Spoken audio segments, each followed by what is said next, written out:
Hey there, so if you have a underperforming sales team, so you run your own business or you're a sales leader, sales manager, and you have individuals or a team that are underperforming, then this video is definitely for you. However, I'm going to be talking about performance improvement. So even if you don't have that problem, but you want to create a much higher performing sales organization, you'll still get value from this. And maybe even if you're an individual contributor and you personally want to up your game, again, great value for you in this video. But underperformance, number of people missing sales quota seems to be quite pandemic at the moment, and there's an ever increasing number of individuals who are missing target.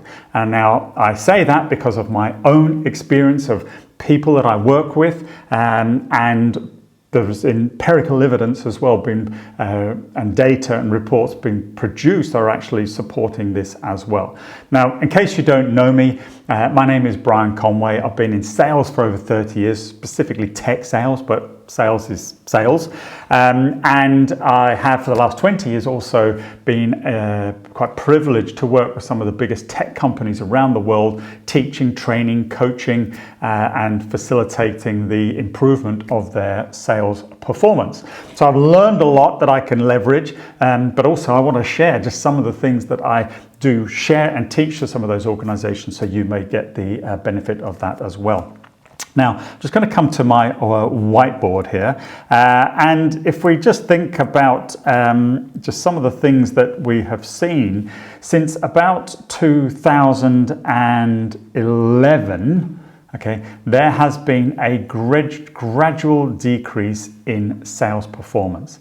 I said I've seen this, but I want to give you some statistics to support this as well. So here last year in 2023, Salesforce.com identified that only 43% of people that they surveyed, okay, so remember they have 150,000 active users of their CRM software, but they were able to identify that only 43% of salespeople actually hit sales quota. All right, so that means 57% missed. Now that's kind of bad enough, but what they're forecasting for this year is that this could be as low as 28%, right? Hitting quota, right? Which means what? 72% of people will miss their sales quota. Now, I hope things aren't as bad as that, and I hope you don't actually experience those extremes. But as I said, you may have an individual, or maybe you personally would just like to improve your sales game. And yeah, if we take the classic bell curve, I'll just sort of put it over the top of this graph here of sales performance. It always sort of looked a little bit like this, where we would have the average 60% in the middle here who would hit their sales target. Unfortunately, you'd have the 20% who would miss sales target, and then your super achievers who would, again, another 20% at the top typically, who would exceed target. That was the classic distribution for many, many years. But from what I've just told you, as you can see, this line is moving this way, and all of this now of people who are missing their target, or it could be that extreme. So let me give you some tips perhaps on how we can fix this. There's a number of things that we can potentially do. It could be around skill sets. I do think personally that this is a big one. I think a lot of salespeople that I meet now, many of them have never had any formal sales training. They've just kind of learned on the job. Maybe some of them have been lucky, and they've done well. But now with the economy and external market forces making things a little bit tougher, they're not being as lucky. So there is about skill sets, processes. All right, sales processes. Again, many companies that I work with, I could talk to half a dozen different sales individual contributors, and every one of them will give me a different approach in the way that they sell. So uniformity in the way that your organization sells can be very powerful. Systems that they use. Right? Things like your CRM system. I think the complexity associated with a lot of these now is causing problems. I was with somebody just the other day. We were looking at a sales opportunity. I asked them a specific question and they didn't know it, so they had to dip into their CRM. They must have been there, well, it felt like about 5 or 10 minutes, I'm sure it wasn't, maybe a minute or two, clicking around dozens of pages and fields and everything, just trying to find this particular fact. And I was shocked with the amount of data that they were actually having to capture. Now, I know there's value in that, I'm not against that, but I don't know if maybe that pendulum has swung too far the other way. I read a report recently that says most salespeople are only actually spending about 2 hours a day selling, that the other 5 to 6 hours of their day doing what? A lot of it process and systems and paperwork, digital paperwork, filling in systems. So there's that. Expectations, all right, and these are things I'm going to cover over a series of videos. So as I said, if you don't follow me or never seen me before, hit subscribe, hit follow, and get notifications. I'm going to be sharing lots of tips on how you can improve sales performance. By expectations, I mean unrealistic sales targets. Sometimes there are external influencers like venture capitalists that are influencing that. They put millions of dollars into a company, and of course now we start setting unrealistic goals and objectives just to try and fulfill the objectives, the return objectives of that VC. And that has a knock-on effects. Sometimes things like people's pipeline then becomes full of rubbish because people are sort of filling it up with opportunities that aren't really well qualified and therefore don't come to anything. So that impacts then forecasting accuracy as well, which obviously impacts then the ability to hit those expected targets, of which becomes a bit of a vicious circle whereby they up the target now just to try and fill the gap, and of course it just compounds the problem. I guess part of that is conversions. Conversion capability. I know some of these tie in with like pipeline management is a skill, conversion, closing is a skill. But people's conversion rates, sometimes people don't even know what they are. And I don't just mean conversion to close.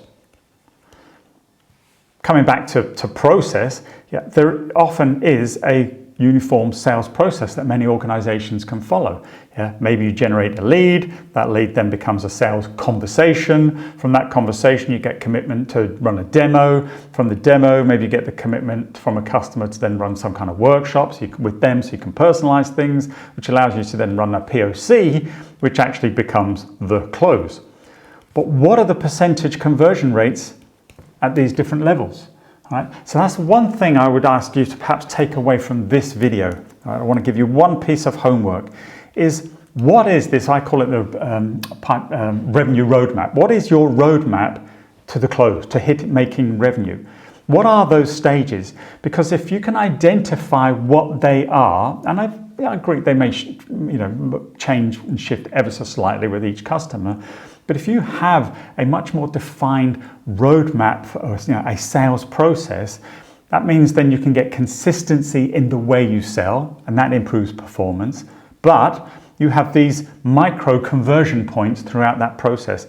And if you can increase each one of those by just a fraction, that compounds through the whole process. And I've seen companies and work with clients where we've done these incremental improvements throughout that process, just helping more people get from the initial conversation to run a demo, for example, if that was the next step in the process.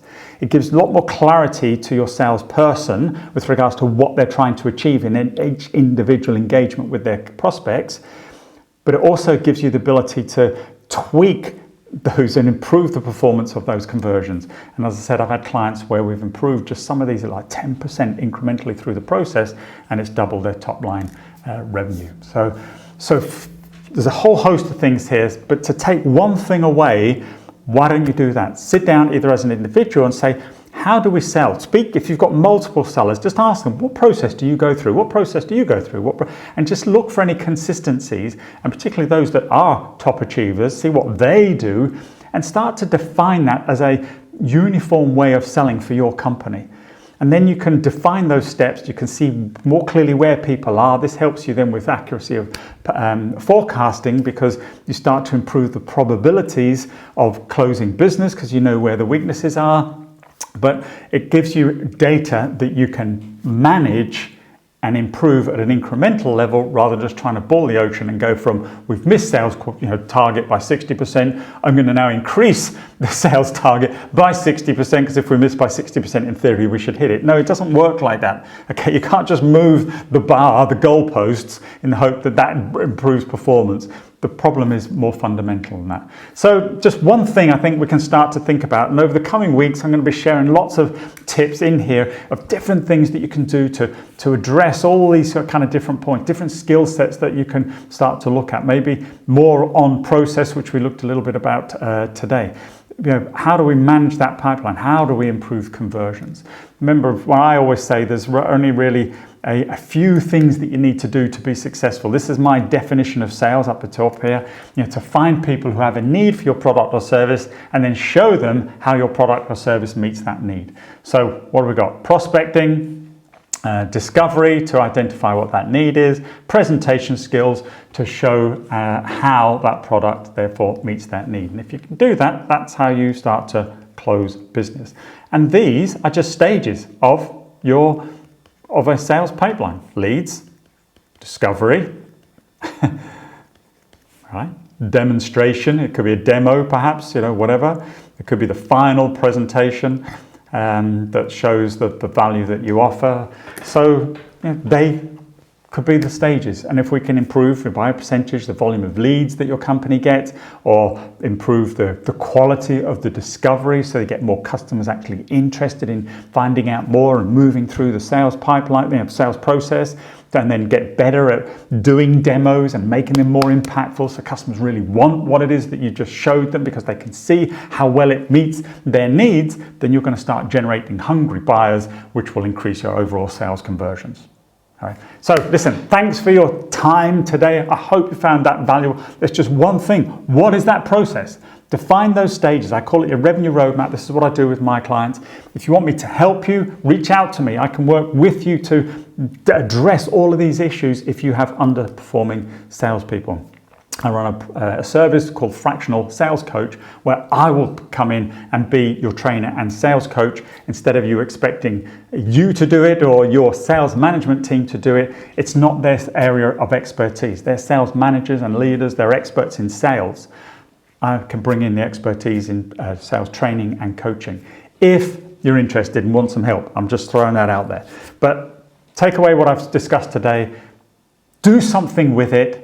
Okay, run some interviews with your sales team, as I said, identify what that process may look like, and then start measuring what kind of conversion performance are you getting at those various stages. And you might find there's a real weakness in just one area right across the team or with one in particular individual. You fix that, next thing, bang, all the pieces fall into place, and that individual is back as a top performer for your organization. Okay, I'm Brian Conway. Thanks for your time. Your homework for next week, you now know what it is. Do it. Ask me any questions about that if you wish to. Just reach out to me here on social media, wherever you're watching this. I'll be more than happy. If you want to get on a call with me, then please do so as well. I'll put a link at the bottom of this page. Get on my calendar. We can have 40 minutes and we'll have a bit of a strategy call, and I'll help you maybe identify where some of those problems are and give you some clear, crystal clear actions that you can take to help improve the sales performance of your team. Totally free of charge. That is okay. Again, I want to help. All right. Take care. Stay safe. Thanks for your time. All the best. Bye-bye.